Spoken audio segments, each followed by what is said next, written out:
I have been home last week, and in fact, I just drove from Ohio to Washington last night and had to fill up a couple of times on the way, and the price was over $3.70 a gallon. And according to AAA, that's, the average price now is over $3.70 a gallon.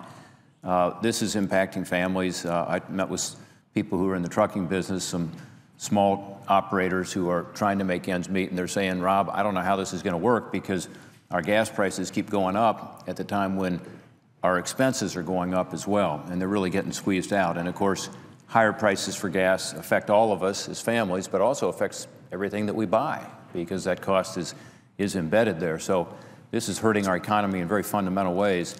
Record levels for this time of year, and this is not just a seasonal issue. This is a longer-term failure of an energy policy by the Obama administration, and that's something that we all need to focus on. Not to just be critical of bad policies that have gotten us here, but how do we get out of it? What do we do? And that's what I'd like to talk about for a minute today. Let me give you a couple interesting numbers.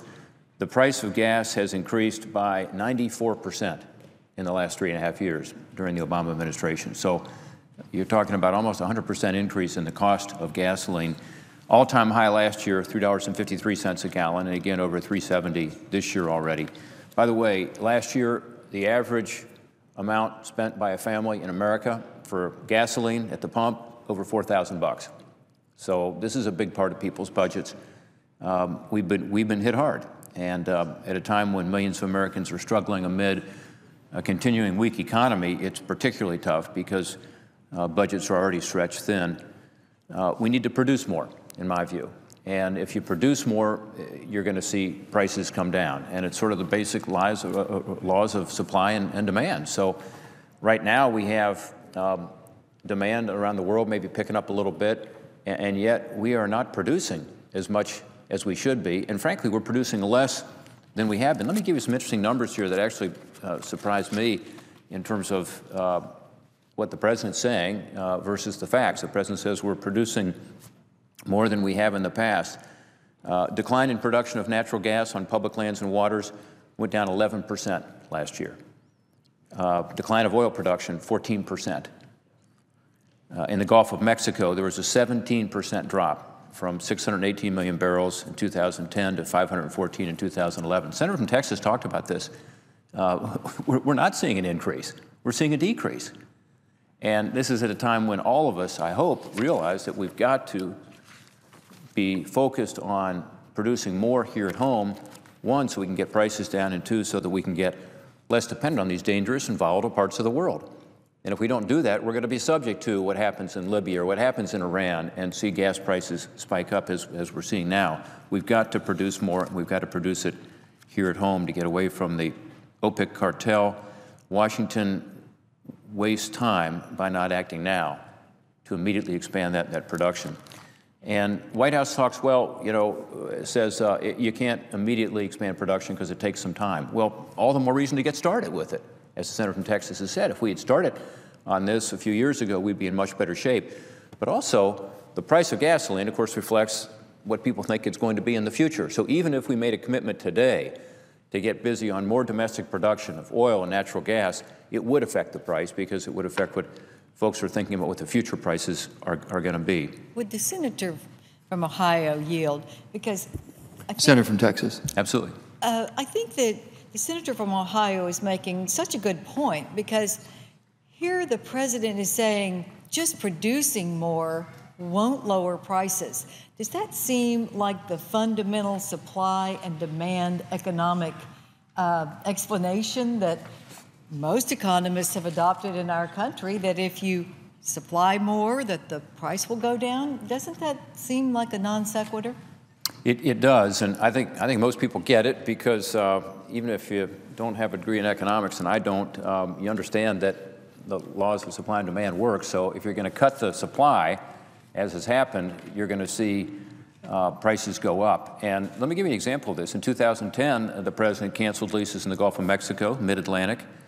In 2011, put forward a new 5-year lease plan that reinstitutes a moratorium in the Atlantic Pacific, halves the number of lease sales in the old plan. So again, the supply is going down, you're likely to see prices go up. That's exactly what's happened. He slowed down permits for deep water and shallow water drilling in the Gulf.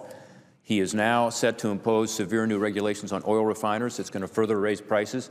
If you look at oil refineries, you know, that's a big part of the cost of gasoline. And so about 11% of the cost, according to the American Petroleum Institute, of the price of gasoline comes from refining. And by putting more and more regulations and costs on refining, you're going to have an impact on price as well that's negative and hurting our families. The EPA, you know, the cap and trade regime didn't get through the Congress, and so they're moving ahead with it with regulations, causing a lot of uncertainty, lack of construction of refineries. The first new refinery in a generation, in fact, has been delayed because of it, which actually brings us to the second problem to my colleagues from Missouri and Texas.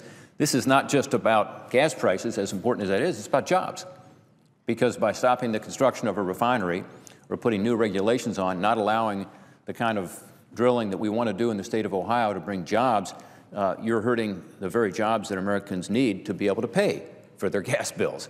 Now, these are good-paying jobs. They tend to be jobs that pay well, have good benefits. And so a pro-growth energy strategy doesn't just result in a more secure energy source and more reliable energy. It also results in more jobs, which we need desperately. The president seems to be saying that he's going to reverse course. In his State of the Union address, he says he's for an all-of-the-above strategy. By the way, a week after that, you know what he did?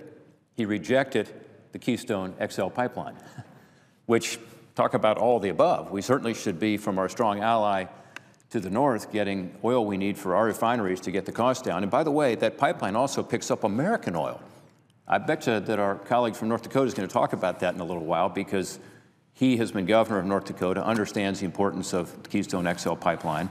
So whether it's the offshore drilling we talked about, moving ahead with drilling onshore and exploration that can help create jobs and energy security, whether it's the Keystone XL pipeline, whether it's what I talked about in terms of the regulations on our refineries, there are things that we can and should do, and do immediately. And if we do these things to have more domestic energy production, yes, we will begin to see these prices go down and stabilize. I come from Ohio, as Senator from Missouri said, and we have a tradition of producing oil and gas. It goes back to the turn of the century, the last century. Then we kind of got away from it for a while, and people like my colleague from Texas here started producing a lot more oil and gas. We're back in the business, thanks to these shale finds. And there's the Marcellus shale, it's the Utica shale, it's natural gas, but it's also oil and what they call wet gas, which is very valuable. I would tell you, having spent a lot of time in eastern Ohio over the last several days, people are really excited about this. It's bringing back jobs, good-paying jobs, allowing people to stay in these communities and be able to raise their families with not just a living wage, but real hope for the future. And it also will have an effect on our gas prices. We have an opportunity here, before things get worse, to come up with a different solution, a sensible national energy policy that stops our dangerous dependency on foreign oil and leads to more domestic production, and therefore prices we can afford at the pump.